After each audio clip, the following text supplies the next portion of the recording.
Hello everyone, welcome back to a year in the TikTok of ProfBrainFever. I'm really hoping that we can kind of just finish him off today. We are starting on July 8th, so we still have about 3.5 months to get through, but if he posts mostly like nerd culture stuff that I don't really cover because I have nothing to really say about it, we should be able to just kind of brace through these last few months, but we'll see. We'll see how things go. Let's just jump into it. I saw the trailer for Wonka, and at least they had the decency to show the fat suit in the trailer because I didn't really want to see it, although I was probably going to take my kids. Now I don't even have to do that. I saw the trailer for Wonka, and at least they had the decency to show the fat suit in the trailer because I didn't really want to see it, although I was probably going to take my kids. Now I don't even have to do that. I saw the trailer. So, I mean, I'm going to chalk this up to he was looking more than anything, he was looking for an excuse to not take his kids to go see Wonka, and he needed a justification. And given his hang up on fat suits, that's why. But, like, this is... I don't understand his, like, insane hang-up over fat suits to the point where he won't go see a movie if there's a fat suit in it. And it kind of lends back to his spiel on how, like, the movie is garbage now because there was a fat suit in it. Like, it's insane. Fine, you don't like the fat suits. Fine. Whatever, that's your thing.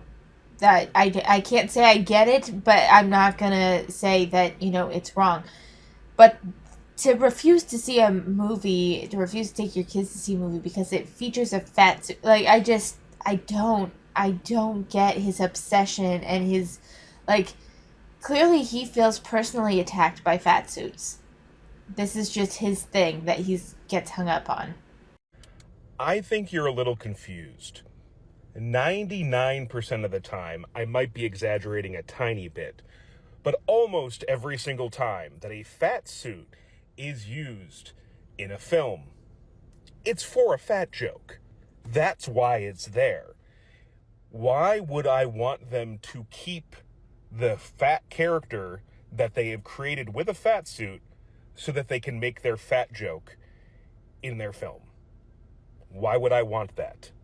The answer is not make the actor gain weight. The answer is not CGI. The answer is don't have the fat character because you only have it there to make your fat joke. Got it? Okay, so the comment he's responding to, and this was in regards to the Wonka clip, says, would you rather someone gain that much weight over the period that they filmed or have a fat person get CGI'd skinny for half of the movie? And he's making this whole spiel about a fat joke. Fat suits are used for a variety of reasons. More often, kind of what this person is insinuating is a transformational aspect of the movie, where they start out fat and they become thinner. Again, not always, but I would assume that he would have an issue with that as well. But even so, this bit about the fat suit isn't what he's been since the whale came out, since before the whale came out, wasn't what he railed against fat suits for. He's like changing.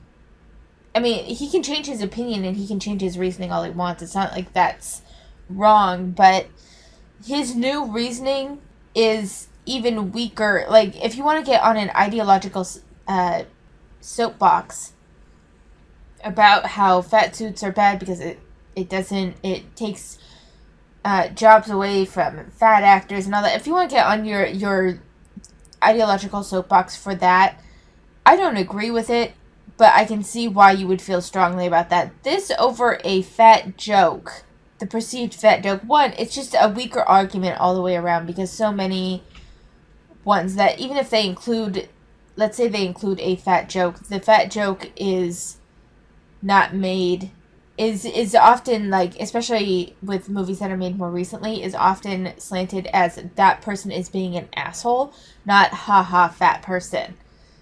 That's been my observation. I could be wrong again on that. Like, I'm not saying that I'm not I can't be wrong, but the overall argument for fat suits against fat suits, this time around is just even weaker than the kind of hard stance he took before. It's weird, and I wonder why. Did he forget why he originally hated fat suits? Because I think he strikes me as a person with this, especially with this particular issue, where he's just has it's like Dipper with Dippy Fresh in Gravity Falls. I hate him so much when he's just fucking being stupid, and I get that from ProfBrainFever in regards to the fat suits, and he doesn't even have a full reason. He just hates them, which is fine. You can just hate something. You can just hate a prosthetic that's used in movies. That's totally cool. But I don't necessarily think that there is a grander ideological reason, like he says. Maybe he feels personally offended by the fat suits, which is, you're fine, whatever, that's you. I get it. I can't say, actually, I don't get it, but if it bothers you, that's your own reason. You can watch whatever you want. It's that weird thing that he's trying to do where first, taking jobs away from fat actors, and now it's just for a fat joke. He's changing his reasoning, and I one, get the feeling he doesn't even realize that he's changed his reasoning, and two, it seems to me more like he just hates fat suits for the sake of hating fat suits, which, again, I don't necessarily have a problem with. Sometimes we just hate things that for no particular reason. That just happens sometimes. That's not necessarily indicative of your character. Sometimes we just don't like things, and that's okay. But there isn't always a grander ideological purpose for it. Sometimes it just offends our eyes. Hollywood does many things very well, but one thing it does not do is present. Okay, so before we let him finish, I want to read the comment for you guys. We both watched the same 3 seconds of the trailer. You think it'll be a simple fat joke? I think it'll be a plot device. At fat people well. Even if there were a way to use a fat suit respectfully, Hollywood has shown absolutely no evidence that they know how to do that, and I would never trust them to do that. The fat suit in Wonka is there for the fat joke. I guarantee it. Hollywood. I'm sorry. I actually, well, not really sorry, but so I haven't seen the Wonka trailer. Maybe I did at one point. It's not something I followed. I don't remember it if I have seen it. Using a fat suits take a long time to get on and blend and do the makeup right for the actor and stuff. It seems like a lot to do for a simple fat joke. It would make more sense if it was more of a plot device than anything, but I haven't seen I actually want to see the trailer now. Alright, so I've watched the whole thing, and the only thing I can think where the fat suit might have been has been this one clip, so we're just gonna watch it real quick. I can't show you guys the whole trailer because I'll get copyright struck, so we're gonna just watch this small clip. Yeah, pretty sure I've gained about 150 pounds in the last 2 weeks. So, that, I think it's it's the fat, it's a blip. You have to be looking for fat suits to see that. Which, fair enough. I'll give it to ProfBrainFever. It was for a joke, but I don't think, it didn't seem like it was. If that's the fat suit that he's talking about, I think it is. It's kind of hard to. I don't have the eagle eye for fat suits the way ProfBrainFever does.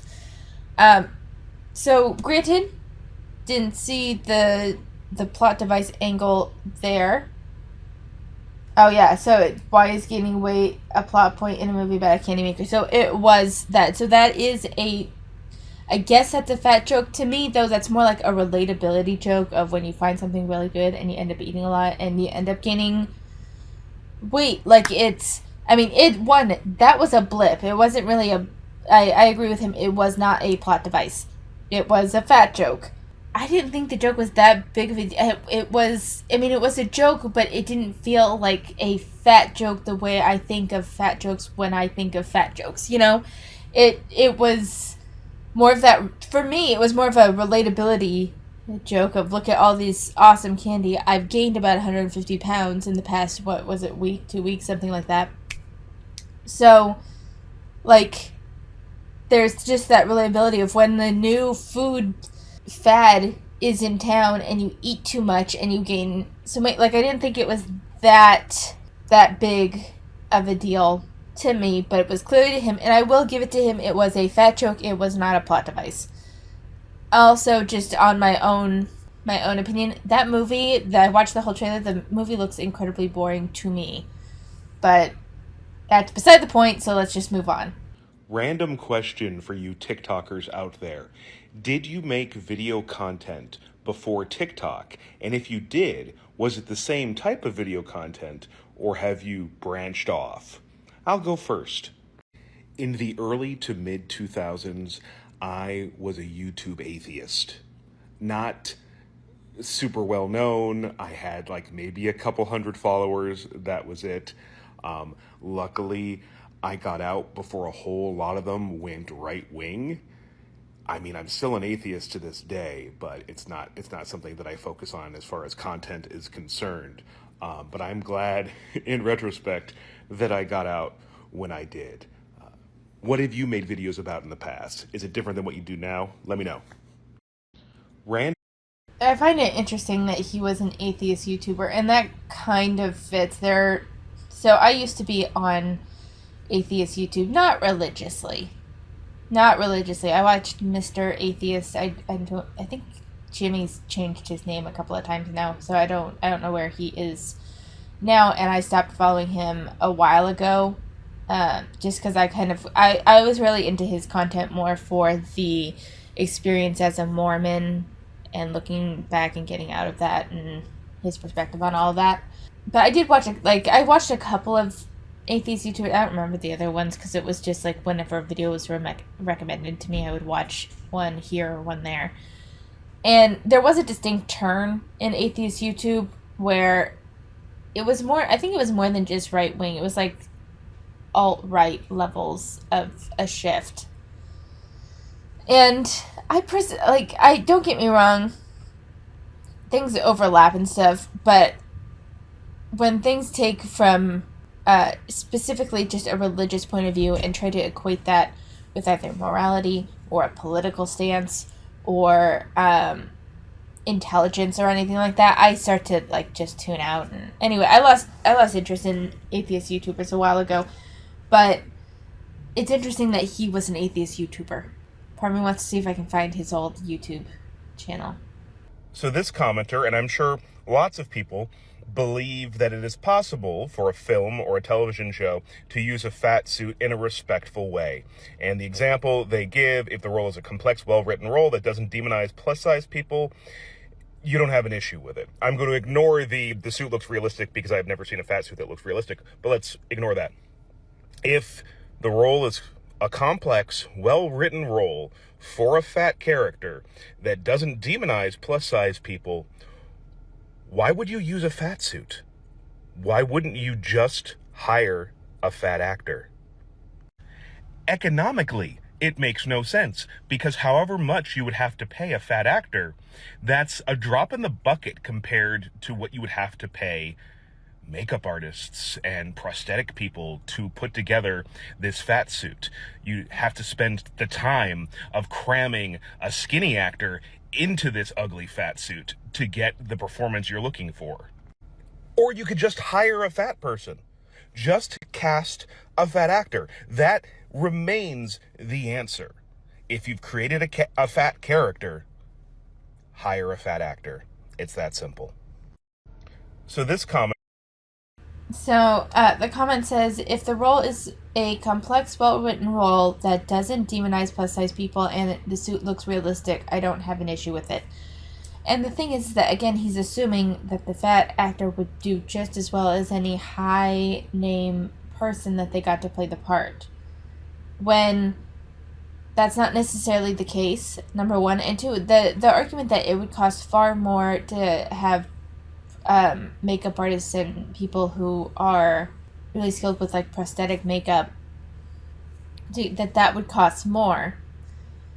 there might be other prosthetics used in the film that you may not be able to recognize because you tend to overly focus on fat suits. So it might just be all rolled up. They may not just be for that fat suit. So the whole argument here just doesn't work. It's probably not economically more viable to hire a fat person if that person does not have the skills of the thinner actor. Just saying, not only that, but there might also be the logistics of the fat person needs more breaks, the fat person needs more accommodations, and there's that whole workaround that would have to happen rather than a thinner actor with a fat suit is a bit more of a streamlined process. I'm just putting my thoughts out there. Ultimately, I don't really care. As a general rule, I like to follow the edict that if you don't have anything nice to say about someone, don't say anything at all. Unless that person is a fascist or a bigot, because fuck those people. Yes, this is about Mitch McConnell. As a general rule, I like to follow the edict that if you don't... So I do want to, I want to be clear, I am not defending Mitch McConnell. That's kind of beside the point of what I'm going to say. So the whole thing of if you don't have something nice to say about someone, you shouldn't say anything at all, unless that person is a fascist or a bigot. The thing is that the idea of what makes someone a bigot has become far broader than, at least when I was growing up. And so if you put those exceptions in your general rule of politeness, you're opening it up to where you can call just about anyone a fascist or a bigot if they disagree with you. Because that's what I've seen so much on social media. Like, you don't agree 100% with every social justice movement, then you're a bigot in some form or fashion. I've been called a bigot for my anti-FA stance. I don't think I'm a bigot. I don't think it's a matter of because here's the thing, I don't hate fat people. I don't even hate these fat creators, most of them. There's a couple that have personally gotten under my skin and I really don't fucking like, but it's more based on their character and not because they're fat. But ProfBrainFever, for example, I don't hate him. I don't wish him ill. I have nothing against him other than his viewpoints. And that being against someone's viewpoints, disagreeing with someone in a socio-political forum, or on socio-political stances, or on if you want to get more specific, on social justice ideologies, that is very different from being against someone because of what they are. That's very different than being against, I don't dislike ProfBrainFever because he's fat. I don't really dislike him in general. He's not someone I would want to hang out with just because he seems intolerable and unable to have fun with anything, to me personally, but I don't hate him.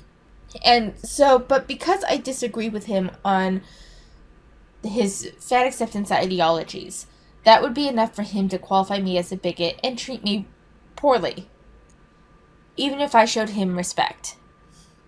So that, I just don't like that. Well, if they're a bigot or a fascist, then they don't deserve, basic decency. It's that those words are so subjective in today's culture that you can label just about anyone a bigot if you wanted to. I don't know if I like that. For me, it's more of, I will treat someone politely unless under two circumstances. One, they decide to treat me poorly, then I start to throw my own politeness out the window, yes. Or two, if they express a willingness to do harm against someone else strictly because of identities, or even if they're looking to do harm against someone strictly for opinions, then my politeness often goes out the window, depending on the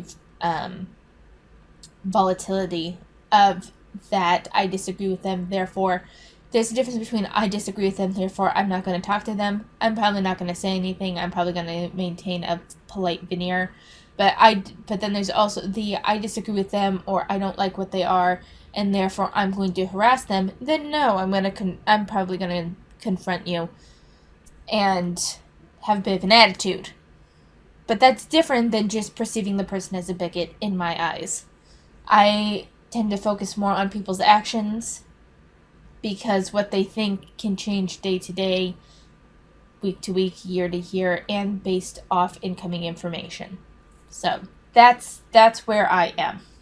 This commenter seems to think if we stopped using fat suits, then every film would only ever be about thin people. You know, the way the world is now, the way Hollywood is now, where 99% of film and television, and yes, I'm exaggerating, but it's not by much, about 99% of film and television pretend that fat people don't exist, except to make fun of them or vilify them.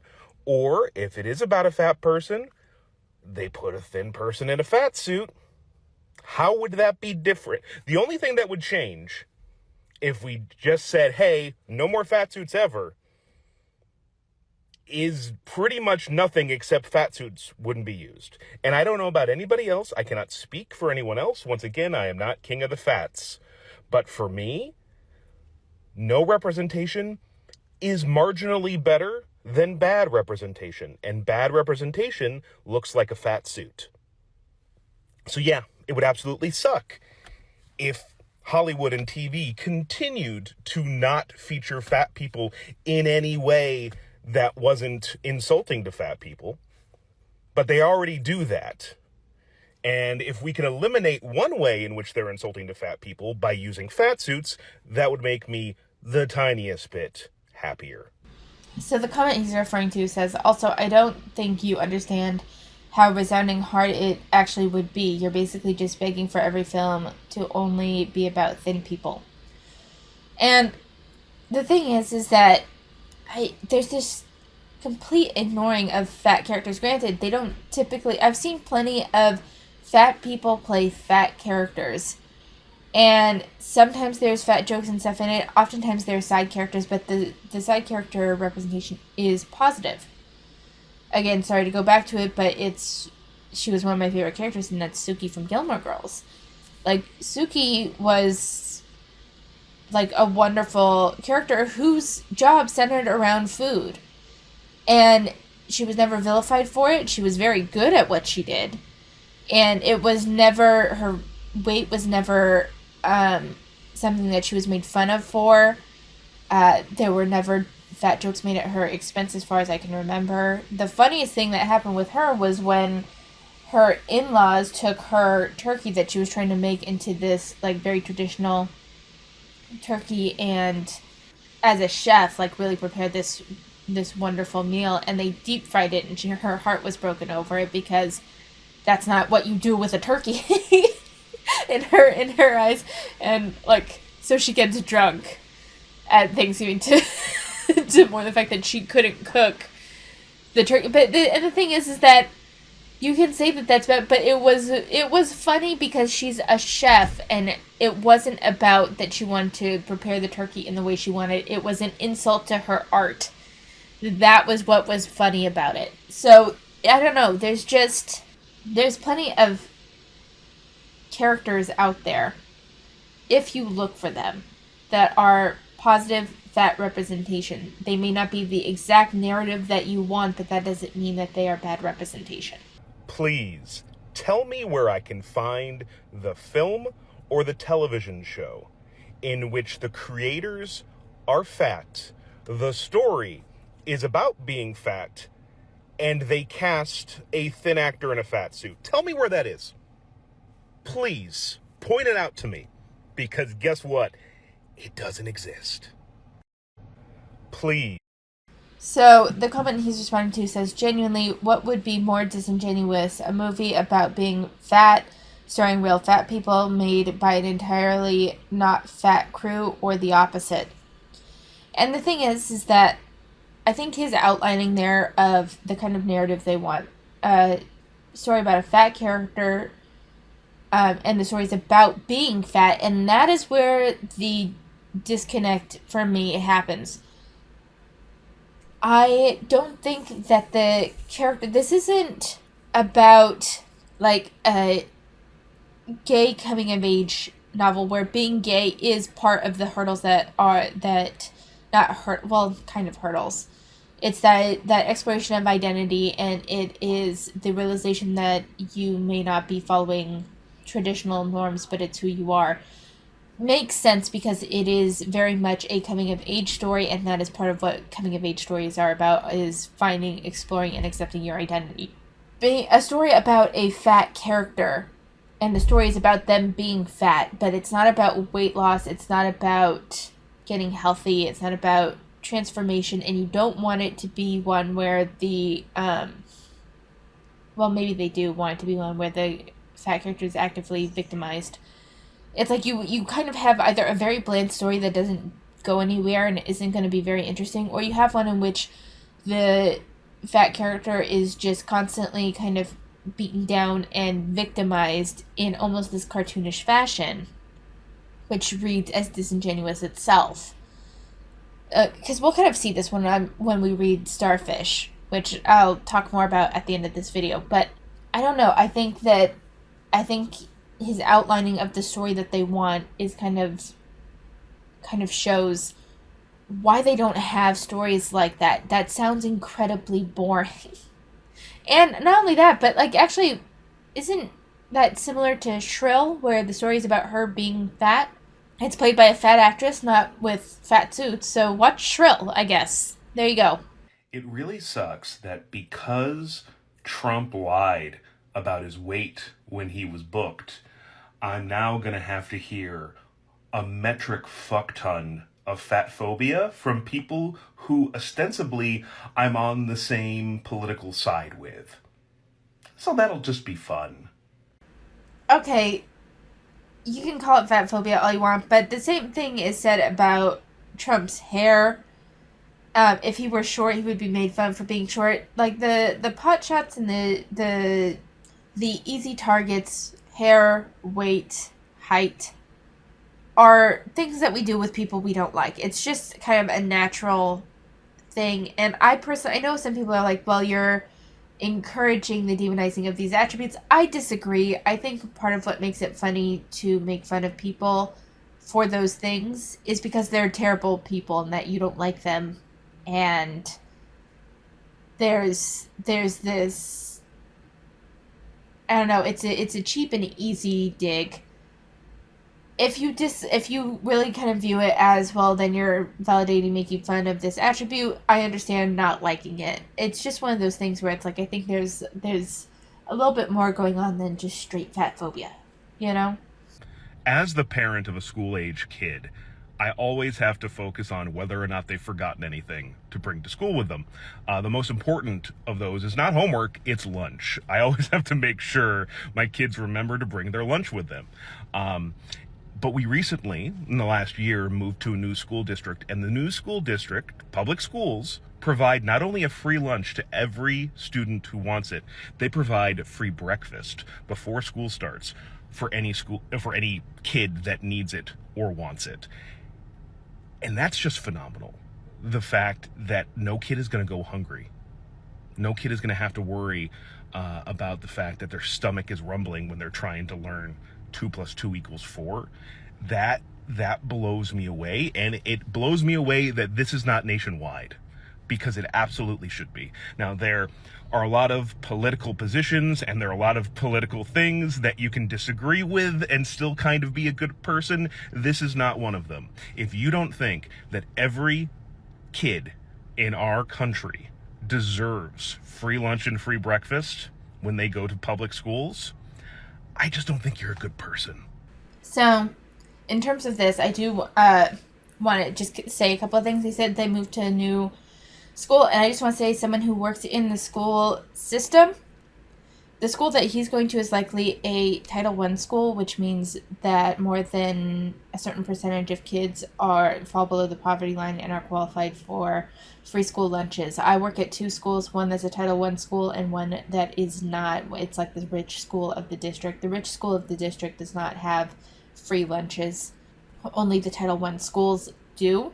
And it's The idea is that the Title I schools, their populations need it, which I completely agree with. But the issue with not doing it, even at the so-called like rich public schools of the district, is that there are still students that meet that threshold of needing those free lunches. Those families need those free lunches. And the difference between it being automatic versus something that you signed up for is that if it's something that you've signed up for, you need a responsible parent to go in and sign paperwork and fill it out. And then there's also the barrier that it's primarily in English. They do offer some other languages as well, but it's still this kind of difficult system to navigate through in order to set up your kid with free lunches and make sure. And it tends to scare away a lot of the lower income families because, one, they may not even know about it, or two, it seems overwhelming. So very much, and getting to the point, I 100% agree with him. I think that all school lunches, school breakfast, school lunch, should be free. I think it should be because while there is a system set up for those on a lower economic position, one, it requires the families to know about it. Two, it requires them to fill it out. And three, sometimes those that are in a lower economic position are not the most responsible. Not all the time. I want to be clear.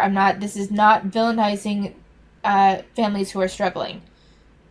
But there are a couple of students that I know of, and I'm not going to say which school, but there are a couple of families that I know of where the parent does not seem to care for their child as well as one would hope.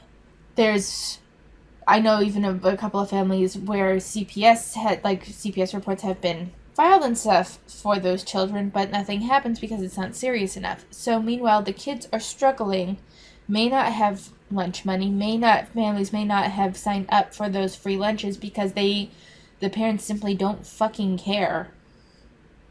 And the kid is the one that pays for it. So this is one of the things where, like, just to put my own political things out there, I think all children in the U.S., regardless of what you think, should have free school lunch, free school breakfast, and should all children, until they reach the age of 18, should have automatically universal health care. Like, even if I understand that universal health care is a debate in the U.S., and putting adults aside, children should, families should never have to worry about taking their children to an emergency room. Like, kids should just be covered, in my opinion. I think everyone should be covered, but something that I'm like, if we had to make a compromise for it, kids should be covered. Kids should be able to go to the emergency room if they need to, without the family fearing about how to pay for it, without any of that. But just wanted to throw my own opinion out there. 4 words that I hate are one size fits most. Who the fuck is most? Because it's not me. It's never been me. And this isn't a fat thing. Believe me, I could go off on how capitalism completely fails fat people in providing them with clothes that actually fit. This is about hat sizes, okay? This isn't fat. This part of my head, this part is fat. This part is skull. And in high school, when I was playing football, they had to order me a larger helmet to fit my large-ass, big-ass skull of a head. And therefore, I never get a hat that fits properly. And I'm just tired of particularly how they frame it as one size fits most. Fuck you, most. One size fits skinny ass heads. Fucking where. I'm sorry. No, as someone who also can never get a hat in her, because I think it's because my hair is so thick. I don't know if it's that I have a big head or thick hair or both, but hats don't fit me either. When I was cosplaying, wigs don't fit. I ended up with blisters all across my forehead and stuff, or wherever the wig cap was resting, because it was always way too fucking tight. And that was even with me not tucking my hair up into it. Like, I had a braid that would trail down the back because I could not fit my hair. I could barely fit my head in the wig cap, much less the rest of my hair. Fucking nothing fits me either unless I make it. Like, that's why I make my own hats and shit, because I can adjust it to fit my head. And even that gets hard sometimes, especially when I'm following a pattern, because it's like, try making your own shit. Try making your own shit and see how hard it can be to create things that fit well. And what stores do is like mass manufactured shit, so that's even more of an issue. But in terms of getting things to fit like everyone right.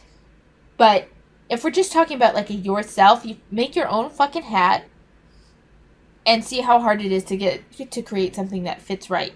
Especially if you make something for you and then you try to make something for someone, for a loved one or something. See how hard it can be to, like, get your mind around fitting something for them, not for you. Because it gets really difficult. But it irritates me because I also am one where one size fits most in terms of hats don't work for me. Everything is too tight. Because either I have a big ass head or my hair's too thick or both, whatever. But it's like not that big of a deal. It is not that big of a deal. Like, you can look for hats that have like the adjuster thing. Usually when those are stretched to their fullest, they fit fine. Or you have to order like an extra wide hat, like an extra large hat on Amazon or something. It's not the end of the world. You're not a victim because of it. I don't think it requires this level of frustration. It just baffles me sometimes. And I make my own hats. I knit and crochet my own hats. And I have this hat making book and a couple of different hat making books where if I want to create like a fancier hat or make a felt hat or something, I could probably figure it out and make it to match my skull size. But like, either make it yourself, look at the other options, and just recognize that you're going to have a more limited variety because you are outside the norm. It is not that big of a fucking deal.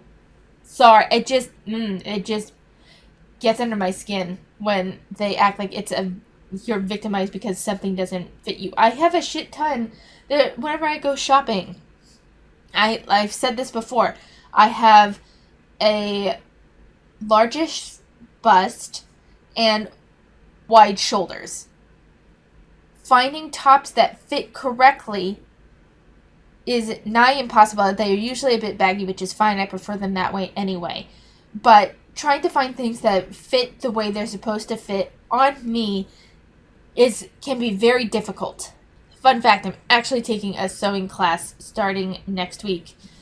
The final project on there is learning how to make a blouse. So I'm excited about that. But beside the point, you just have to learn to work within the configurations of your body and what's available in a mass-produced market.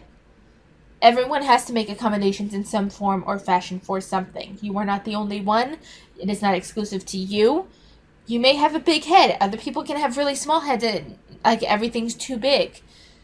In terms of clothing, there's all sorts of ways that bodies are shaped different or distribute fat differently that make certain blouses, certain shirts, certain garments, whatever, not fit correctly. It is not an exclusively fat people issue. It is not an exclusively you issue. And to act like it is like this big thing that's happening against you just pisses me off. Did you know that if you make enough videos about fat phobia, eventually people just start showing up in your comments to tell you that they are bad people? It's really convenient. Did you know that if you... So the comment says, yeah, it's really fucking funny. So fucking funny because whenever I was a kid, I never once thought, oh crap, mama, this is fat phobic. Bro, I'm guessing that's get a life. And I don't think that this says anything about him being a bad person or, well, it says their name is Lucy, so I'm going to guess it's a her. And I think the point that they're trying to make is the over, like, regulation of language that's trying to happen with a lot of pseudo-social justice movements, particularly fat acceptance is what we cover. So, like, the before and after photos being fat phobic, the word flattering being a word that you're not supposed to use, it's just fucking ridiculous, and I get what they're saying here. Book talk. Can you give me the name of a book, or multiple books, where the main character is a fat guy and the story is not in any way about him being fat? because I would like that. And I probably have to write it, but to write it, I need time, and I don't have that. So if you know any book like that out there, tell me. So, I just want to comment on this because I'm genuinely confused, because it seemed like the movie that he wanted was fat people playing fat characters in a story about them being fat. But now he wants a series that is about a fat character and the story is not centered around them being fat. Which I totally, like, this part I completely understand. I didn't understand the last part as much, but it seems like he wants different narratives. And, like, I just don't understand what would make him happy. Like, I feel like no matter what, he's going to have an issue with something. Wanting stories about fat characters just having their own narrative. It can be a fantasy narrative. It can be whatever that doesn't revolve around them being fat. Like, I understand that a little bit more. And I'm sure that there's plenty out there. It's just they're not going to be a top seller that everyone knows about because it's a niche market. I feel like so many people are against police abolition and prison abolition because they, like me, are dumb. I was dumb.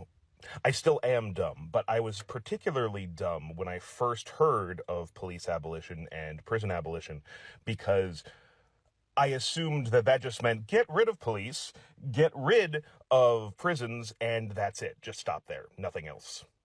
But that's dumb. The proponents of police abolition and prison abolition are not dumb, however. And if you actually look into it, you see that all it means is that these systems, both prison and the police, are so fundamentally broken that no amount of fixing will actually fix them. And the only solution is to tear them down so that you can put something that actually works in its place. Give it some thought. I feel... So, sorry, when it comes to police and prison abolition, I do have an opinion on this. And it's like, you have to tear them down and put something that actually works in its place. What actually works? What do you have that has been proven to work? Because right now it's all fucking guesswork.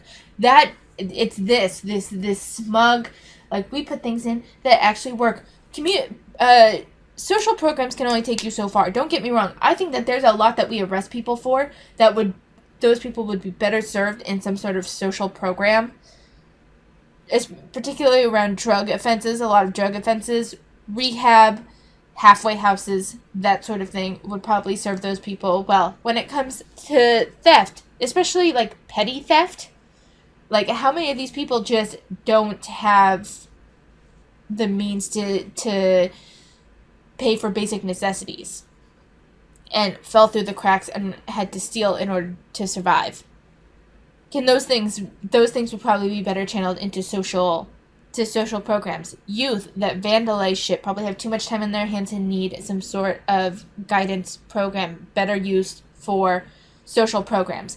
There are people out there that just want to see the world burn. There are people out there that simply want to harm you for the sake of harming you. Those people exist. Like, I understand that you guys want to see the good in all and everybody, but there are some people that just don't give a shit and want to hurt others. And the purpose of the police system is to catch these individuals, and the purpose of the prison system is to keep them separated from the general population whom they would wish to harm. Not saying it's a perfect system. I can fully recognize all the issues with it. I'm just saying that I don't think completely removing the system in its entirety works, and I don't think that the system is beyond fixing. But more things have to be added onto it, like the social programs that you are insinuating and hinting at here. That is what we need, an amalgamation of different avenues for people to reduce recidivism rates. But that doesn't mean that we get rid of the police in its entirety. Rapists who want to rape are going to rape. Murderers who want to kill are going to kill. That happens. That happens. So, sorry, just... I feel like the whole, we need to abolish the police and replace it with something better. What is the fucking better? Please, outline it for me. Outline the system, how it would work, what would happen, what are the rules, how would this work? Like, outline it for me.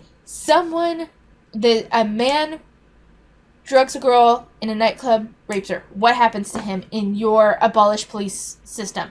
Very curious. What happens? Do we still have a trial? Does that happen? Are plea deals on the table at all? How would we even get them? Because part of police work is police investigation, finding the right culprit. Not saying that they always get it right, and sometimes there's like some corruption going on. Not denying that, but if you're saying that you're replacing it with something better, how do you find the culprit? Considering you can't charge him if you're abolishing the police, how is he held responsible? How does that happen? I'm sorry, it's abolishing the police is something that really gets under my skin because the solutions and the alternatives are always so fucking vague. And it's like, then you don't actually know what's going to work, do you? You don't actually know what's going to be better. I think that there are certain crimes where social programs would be better implemented in the rectifying of that situation rather than prison time. Completely get that. I agree. There's things that are better served in a community betterment situation rather than outright prison time. Not denying that, but there are some that just need to be in prison. There are. I will never deny the fact that I have privilege. I am a straight, cis, white male in the United States of America. I'm practically dripping with privilege. But if you think that in our society, in our culture, thin people don't have privilege, or if you think that anti-fat bias, sometimes called fat phobia, doesn't exist, we just don't live on the same planet.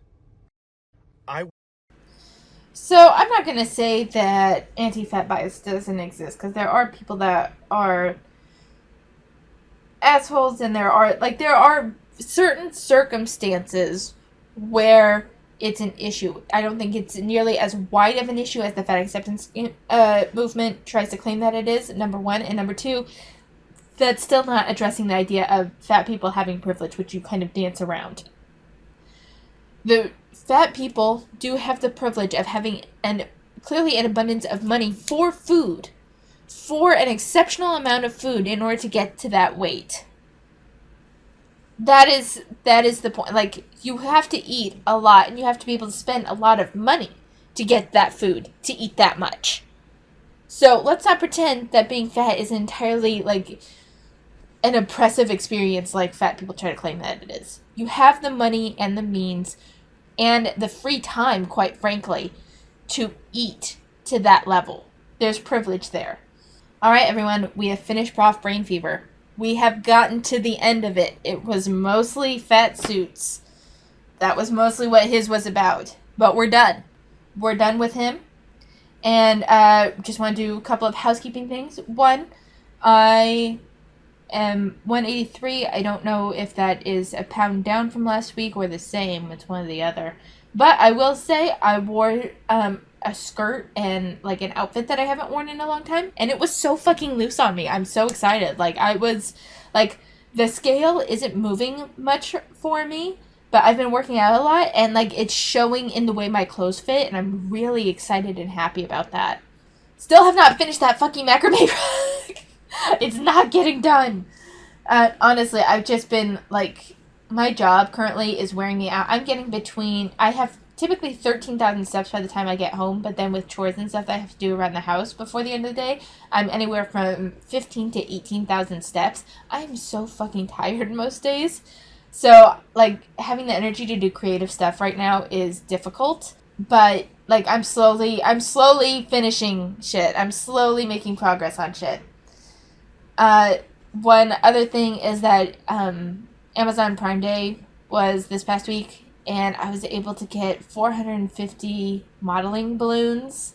I don't know if I've mentioned this, but at the Title I school that I work at, the kids go fucking nuts for balloon animals. So I've been learning how to make balloon animals, and now it's a reward that we have in the library, where when they behave and do what they're supposed to do, one kid from each class, minus kindergarten and first grade because they can't handle it yet, gets balloon animal, and you would have thought that they won the lottery. It's fucking nuts. It's so fun to see their eyes like light up when they realize that they were the ones to get the balloon animal. Like you would have thought it's gold with the way some of these kids react. It's so cute. All right, so some things on what I am reading right now. Lady Beast I haven't actually read. It's on my to-read list. It's one of the many tabs that's open. The reason why Ray Liotta ended up at the Duke's Mansion is still just fucking fabulous. I really love it. I can't recommend this one enough. Who Made Me a Princess I'm almost finished with again, and I really love... Apparently, something that I learned about this one recently is that the original novel focused a lot more on the main character's romantic relationship with one of the male leads. But the artist for the manhwa version changed the story considerably, where it focused more on the father-daughter relationship, and I fucking love this manhwa. I can't recommend it enough. The Lady I Served Became a Young Master. It's really slowing down. We're down to like the last 20 chapters, and like it's really slowing down. I don't see myself reading this one again anytime in the future. Like, it starts off really strong. It's really good up until the last arc, and then it just kind of feels like a slog. Quiet in the Office I haven't actually read a chapter on yet. The Oddball Lady's Fiancé, haven't actually read much of that one yet. Ashtar is fucking awesome. I love this one. Again, it's a lot of family dynamics that's really interesting, and the perception how physical appearance can lead someone to ruin. Like, judging someone based on their physical appearance can lead an entire empire to ruin is really interesting. To My Husband's Mistress, if you want a solid revenge plot, this is the fucking one. Because not only does her husband divorce her for his mistress, just like completely blindsiding her, but he divorces her after he borrowed money from her father, took too long to get the money back. Her father unalived himself. Then he divorces her, and then his mistress lures her to let her know that her stepmother robbed her of her inheritance and was making passes at her husband, only to stab her and throw her into the river, where the crown prince rescues her and realizes that she's been done dirty, and simply, I think because he likes to stir shit up, it's like, I will help you get your revenge. And that's basically where I am right now. Like, that's the first 2 chapters. I am so looking forward to reading the rest of this one. I love wholesome family stories and revenge plots. I love those. And I'm looking forward to this one so much. A Villainess for the Tyrant so far is like kind of saccharine and just kind of sweet. I Woke Up as the Ugly Duckling. I have reached all of the current release chapters on this one. It's really interesting. I was not expecting how much like demonic narratives would be in this one. There's a lot involving the devil and demons and shit, which I was not expecting. But the biggest creep factor is that our main character, so like this is major spoilers, but the main character, it seems to be a reincarnation of someone that was isekai to this realm at the beginning of its creation.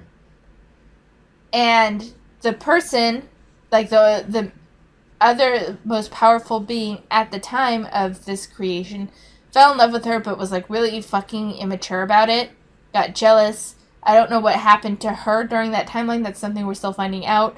But now, like, he has been obsessed with her reincarnation, who is like a 16-year-old girl, and has now kidnapped her, and apparently wants to, like, I'm not entirely sure what he wants. Like, I have an idea of what he wants, but then there's also this weird, like, murderous undertone.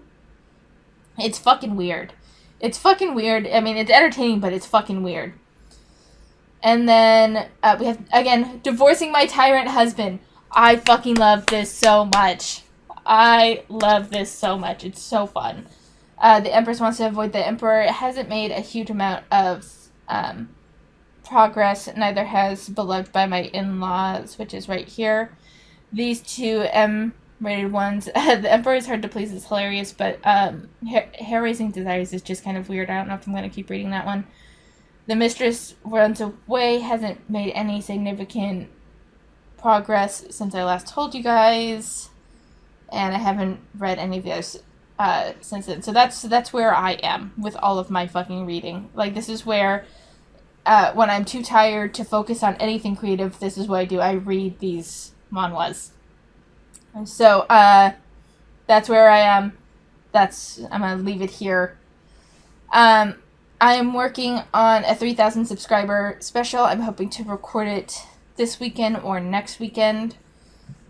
And I'm going to do the, like, where are they now, as well as a couple of other things. If you have anything that you want answered for a Q&A, feel free to post them in the comments. But otherwise, it's just going to be kind of fun. Where are they now in terms of, you're in the TikTok, some ideas that I have for different series in the future, and that sort of thing, as well as maybe an update on the December project I have going on that I don't know if is going to come to fruition. But that is where I am for now. Thank you so much for watching. Take care of yourselves, and I'll see you next time.